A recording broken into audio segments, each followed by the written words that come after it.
Are you ready for a creepy crawly event? Because Skorupi Incense Day has just been announced. This is Go With Us, and we're about to unpack all of the details.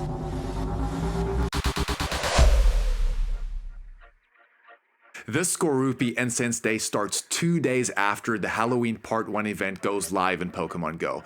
If anyone needs help during this Halloween Part 1 event, please check out the video up here. We've done a huge comprehensive breakdown for everyone to look into the details, see what Pokemon they really want to go after, because this event only comes once every year and we really want everyone to maximize and also just to really help you guys out. So please make sure to check that out up here. Let's focus on the featured Pokemon of this Incense Day. Skorupi.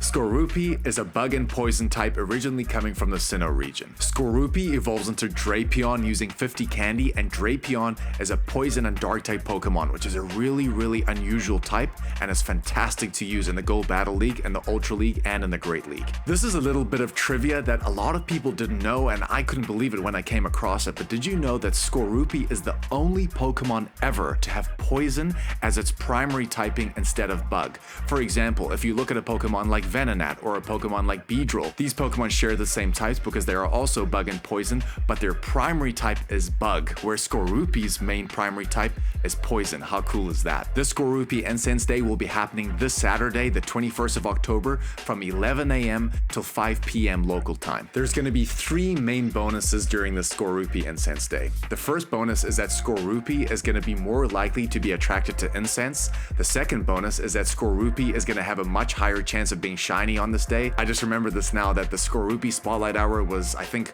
a couple of months ago, and I remember Juzzy and I, we played on the promenade in Durban, and I remember we landed like 4 or 5 shinies between us in that hour. That was probably the most lucky we've ever got.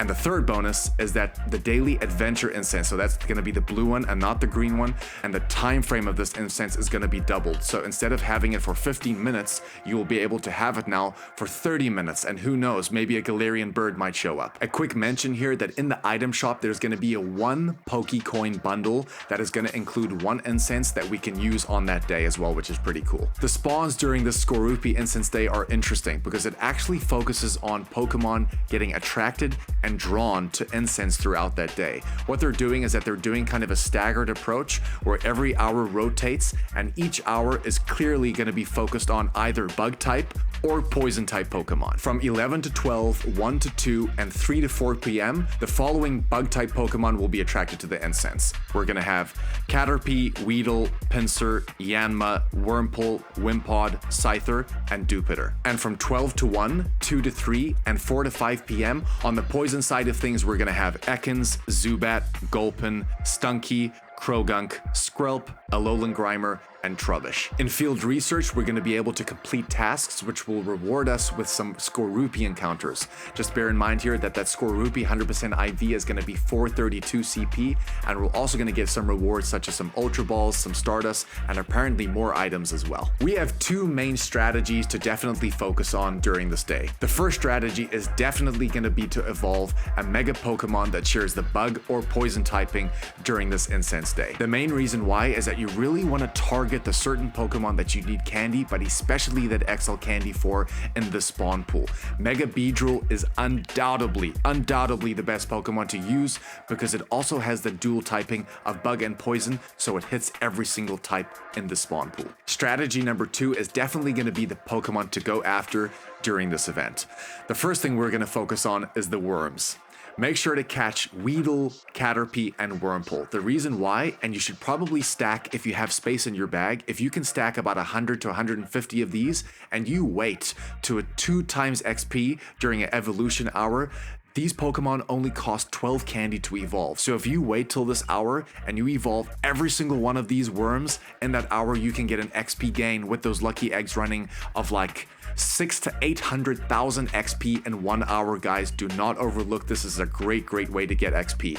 Another great thing to focus on, especially for Weedle, is that Weedle evolves into Kakuna and finally into Beedrill. Beedrill is a really good Pokemon to use in the Great League. It's a great spice pick with that Fell Stinger and that Drill Run combination, but it also has a Mega in Mega Beedrill. Mega Beedrill is a fantastic Mega to have as it hits all those typings, especially in this event, but it's such a useful Pokemon to have because it's a pretty good poison type attacker and it's a really good bug type attacker as well. Definitely one you want to have in your bag for sure. Pinsir is another Pokemon to definitely go after. I know it was just spawning at Go Fest and maybe you guys have that hundo already, but I definitely don't have it. And the main reason why is that Pinsir has a Mega, which is Mega Pinsir. Mega Pinsir is a bug and flying type and it is currently the best bug type attacker in the game, so definitely one to go after. Wimpod is probably our next target and we're going to make this short and sweet because Wimpod evolves into Golisopod, and in the Ultra League, Golisopod is currently ranked 23. It is a fantastic Pokemon to use in that Ultra League,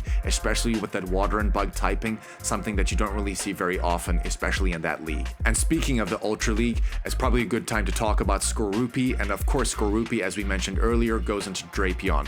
Drapion is a really good Pokemon in its shadow form as well to use in the Great League and in the Ultra League. It's such a good spice pick, but it really is a neutral option and it doesn't get hit hard by virtually anything, so definitely go after that Skorupi too. Scyther is next on our list, and the main reason why, of course, is that Scizor. Scizor is a bug and steel type, but it has its own Mega, which is Mega Scizor, and that also carries over that bug and steel type, and it is currently, as we speak, in the top 5 attacker list for both the steel type and bug type, so definitely get that Scyther. We started playing Pokemon Go a little bit late, so we don't have these Pinsirs or Scythers that you could get from the Kanto Tour or earlier in the game, so a great time to go after those two. In the poison type spawn pool, there's probably 4 we would go after here. The first one, especially for the Great League, something to use in the Go Battle League, would be the Zubat, which of course goes into Golbat. Golbat is really good in its shadow form and in its regular form, especially in the Great League, and that Croagunk goes into a Toxicroak, but it has a really good moveset and it can counter a lot of things. It actually has counter as a fast move, but it can counter a lot of things in that meta, so definitely a nice spice pick to use as well when going into the Great League. Our next 2 that we're going to touch on here is definitely going to be Skrelp and Alolan Grimer.